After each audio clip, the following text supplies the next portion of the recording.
द्वापर युग समाप्त हुआ और कलयुग के प्रारंभ होने का कुछ समय निकल चुका था। निषाद राज विश्वावसु का जन्म सवर कुल में हुआ। वह उत्कल राज्य में एक आदिवासी कबीले के सरदार थे। एक दिन वन में शिकार के लिए गए, लेकिन रात होने पर भी जब घर वापस नहीं आए तो कुछ अनहोनी सोचकर उनकी पत्नी, बेटी और कबीले के सभी लोग परेशान होने लगे। कई दिनों तक विश्वावसु की खोज में आदिवासी सैनिकों ने दिन और रात ढूंढा, लेकिन राजा का पता नहीं चला। जब सब जगह ढूंढने पर भी राजा नहीं मिले तो उन्होंने भगवान से प्रार्थना करनी शुरू कर दी उनकी कुशलता के लिए। उधर विश्वावसु जंगल में एक भालू का पीछा करते करते रास्ता भटक गए, जबकि अधिकतर वे इसी जंगल में शिकार करने के लिए आया करते थे। पर पता नहीं क्यों उस दिन उनको बाहर निकलने का रास्ता नहीं मिल रहा था। ऐसा लग रहा था कि कोई मायावी शक्ति उन्हें बांधे हुए है और इसी कारण वे बाहर नहीं निकल पा रहे हैं। सभी कोशिशें विफल होने के बाद थककर वे एक पेड़ के नीचे आराम करने लगे। कुछ समय पश्चात उस पेड़ से थोड़ी दूर पर स्थित एक गुफा के अंदर से कोई चमकती वस्तु विश्वावसु का ध्यान अपनी ओर खींच रही थी। उत्सुकतावश विश्वावसु उस गुफा की ओर जाने लगे। वे जितना उस गुफा के निकट पहुंच रहे थे, अंदर से आने वाली रोशनी और अधिक तेज होने लगती थी। इस तरह उस रोशनी का पीछा करते करते वे आखिरकार उस गुफा में प्रवेश कर गए। गुफा के अंदर घुसते ही विश्वावसु के मन को मानो अपने आप ही चैन मिल गया। एक अद्भुत सी शक्ति वहां पर विद्यमान थी। कुछ देर पहले ही विश्वावसु इस जंगल से बाहर निकलने को बेचैन हो रहे थे, पर अब न जाने क्यों राजा निषाद का मन हमेशा के लिए इस गुफा में रहने के लिए कहने लगा। अपने जिज्ञासा शांत करने के लिए विश्वावसु जहां से रोशनी आ रही थी उस गुफा के अंदर चले गए। उस अति उज्जवल आलोक के पास पहुंचकर मानो विश्वावसु के पैरों के नीचे से जमीन सरक गई। इस प्रकार जैसे कोई भूत को देखकर सहम जाता है, उसी डर से वह कांपने लगे। उनकी आंखों के सामने वहां जो कुछ घटित हो रहा था उस पर विश्वास करना कठिन था। क्या कभी कोई मूर्ति जीवित हो सकती है? क्या यह मेरा वहम है या फिर किसी प्रेत आत्मा की माया? विश्वावसु डर के मारे पसीने से लथपथ हो गए और अपने आप से प्रश्न करने लगे, क्योंकि उनकी आंखों के सामने जो घट रहा था उस पर विश्वास करना असंभव था। विश्वावसु के सामने एक गहरे नीले रंग की मूर्ति थी, जिसमें से तेज प्रकाश लगातार निकल रहा था। सबसे ज्यादा आश्चर्य की बात यह थी कि उस मूर्ति की आंखें खुली हुई थी और जीवित व्यक्ति की तरह पुतलियां चल रही थीं। वह मूर्ति विश्वावसु को देखकर मंद मंद मुस्कुरा रही थी। यदि कोई साधारण व्यक्ति होता तो यह सब देखकर प्राण छोड़ देता, लेकिन निषाद राज ने हिम्मत से काम लेते हुए तथा साहस जुटाकर मूर्ति को देखने लगे। निषाद राज ने पूछा, तुम क्या चाहते हो? मुझे अपनी माया में क्यों फंसा रखा है? मूर्ति ने कोई उत्तर नहीं दिया और मंद मंद मुस्कुराना प्रारंभ कर दिया। मूर्ति की इन प्रतिक्रियाओं को देखकर विश्वावसु डर रहे थे और बोले, मुझे पता है कि तुम ही मुझे यहाँ लाए हो। अब लाए हो तो काम भी बता दो। क्यों लाए हो और मुझसे क्या चाहते हो? मेरे प्राण लेना चाहते हो तो लेकर काम खत्म करो। क्यों बेकार में मुस्कुरा रहे हो और डरा रहे हो? विश्वावसु ने डर के मारे धीमी आवाज में मूर्ति से पूछा।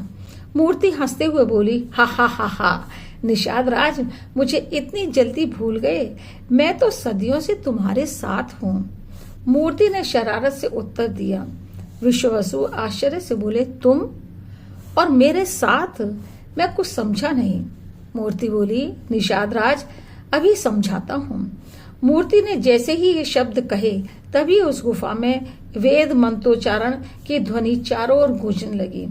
सारे वातावरण में चंदन और तुलसी की महक आने लगी। विश्वावसु को ऐसा लगा जैसे वे किसी हवन में बैठे हैं और उनको एक असाधारण चेतना महसूस होने लगी। तभी उनकी आंखों के सामने रामायण और महाभारत काल की घटनाएं सचित्र चलने लगी। अब सारे संदेह दूर हो गए और आंखों से आंसू टपकने लगे। न जाने कितने वर्षों के बाद आज वह अपने प्रभु के दर्शन करके फूले नहीं समा रहे थे।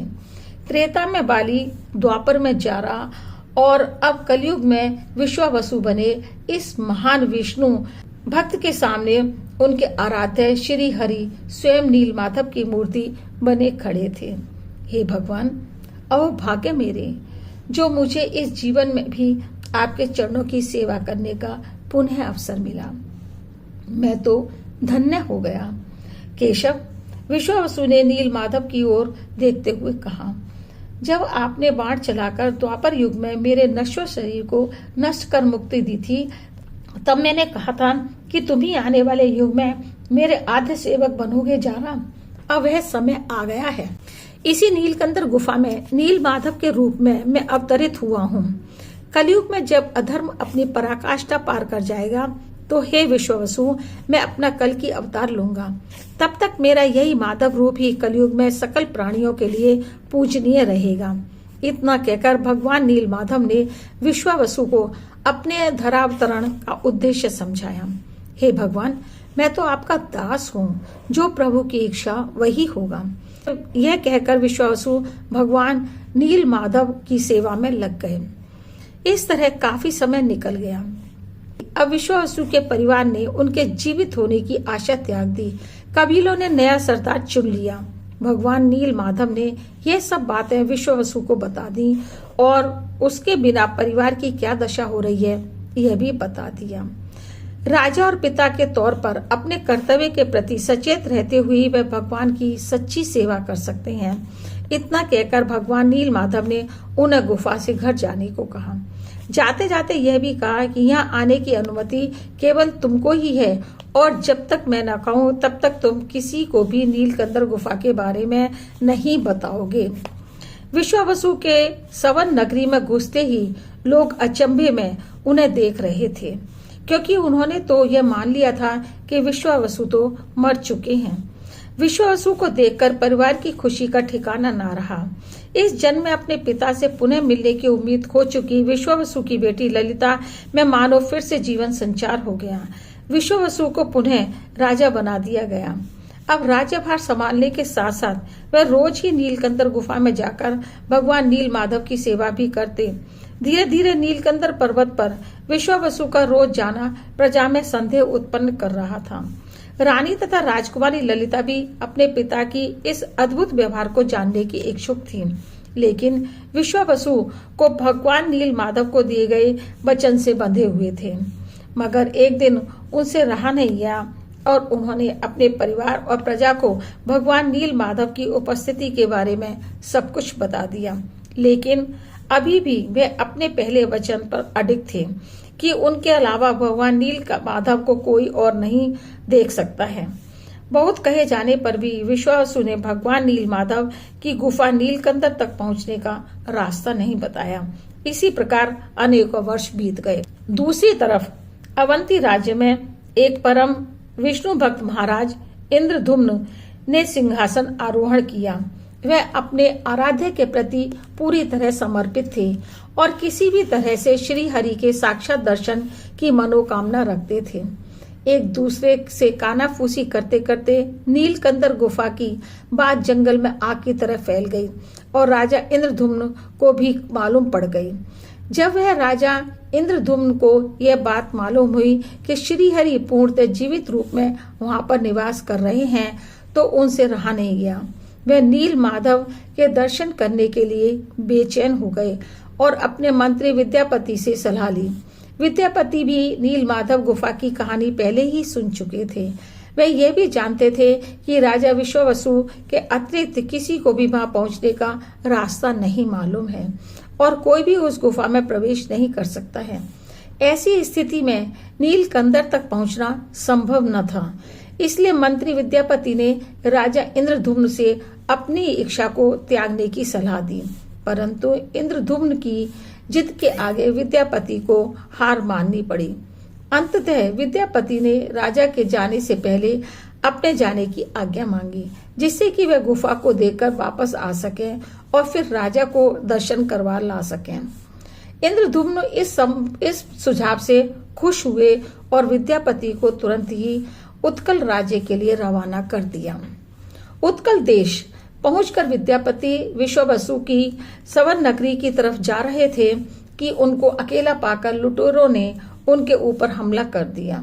विद्यापति भी अच्छे शूरवीर एवं तलवार चलाने में निपुण थे, परंतु लुटेरों की संख्या अधिक होने के कारण हार गए। लुटेरों ने उनका सारा धन, अस्त्र शस्त्र, आभूषण तथा उनका घोड़ा भी लूट लिया और उन्हें खूब मारपीट कर रास्ते में छोड़ गए। शायद उनकी मृत्यु होने वाली है, यह सोचकर विद्यापति बेहोश हो गए। उनकी नींद अगले दिन किसी कुटिया में खुली। उन्होंने सोचा, यह जरूर भगवान नील माधव की कृपा है आप पर, क्योंकि वहां पर मैं ठीक समय पर पहुंच गई। अन्यथा क्या होता, भगवान ही मालिक था। किसी अनजान महिला की आवाज विद्यापति के कानों को सुनकर बहुत अच्छी लगी। विद्यापति ने दर्द से तड़पते हुए पूछा, आप कौन हैं और यहाँ मैं कैसे आया? मैं ललिता हूँ, सबर राज विश्वावसु की बेटी बोली। कल आप बेहोशी की अवस्था में मुझे नगरी के बाहर मिले थे। पूरी रात वैद्यों ने आपका उपचार किया है, तभी आपकी जान बची है। अभी आप मेरे घर पर हैं, चिंता ना करें, अब आपके प्राण पूरी तरह सुरक्षित हैं। जिस वस्तु की खोजते खोजते वह अवंती से यहाँ तक आए थे, उनको अब मिलने ही वाली थी, ऐसा उनको एहसास हो रहा था। विश्वावसु की बेटी के द्वारा उनको बचाया जाना यह विधि का ही विधान था, क्योंकि ललिता का वहां पर अकेले होना संयोग नहीं हो सकता। विद्यापति ने मन ही मन में नील माधव के लिए हाथ जोड़े। ललिता की सेवा से धीरे धीरे विद्यापति ठीक होने लगे। दोनों को एक दूसरे से प्रेम हो गया और विवाह करने के लिए निर्णय लेते हैं। विश्वावसु भी दोनों के प्रेम को स्वीकार कर विवाह कर देते हैं।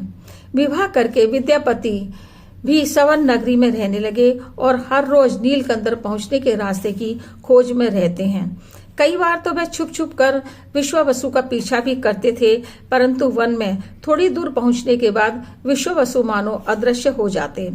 अब विद्यापति ये समझ चुके थे कि बिना विश्वावसु की सहायता के नील माधव के दर्शन असंभव हैं। विश्वावसु को मनाना आसान नहीं है। यह सोचकर उन्होंने अपनी पत्नी ललिता से सहायता करने को कहा। विद्यापति की यह उम्मीद थी कि यदि ललिता अपने पिता से विद्यापति के लिए प्रार्थना करेगी तो वह शायद मान सकते हैं। पहले तो ललिता ने ऐसा करने से इनकार कर दिया, लेकिन विद्यापति का बार बार जिद करना भगवान नील माधव को देखने का के आगे ललिता ने हार मान ली और अपने पिता से विद्यापति की इच्छा बताई।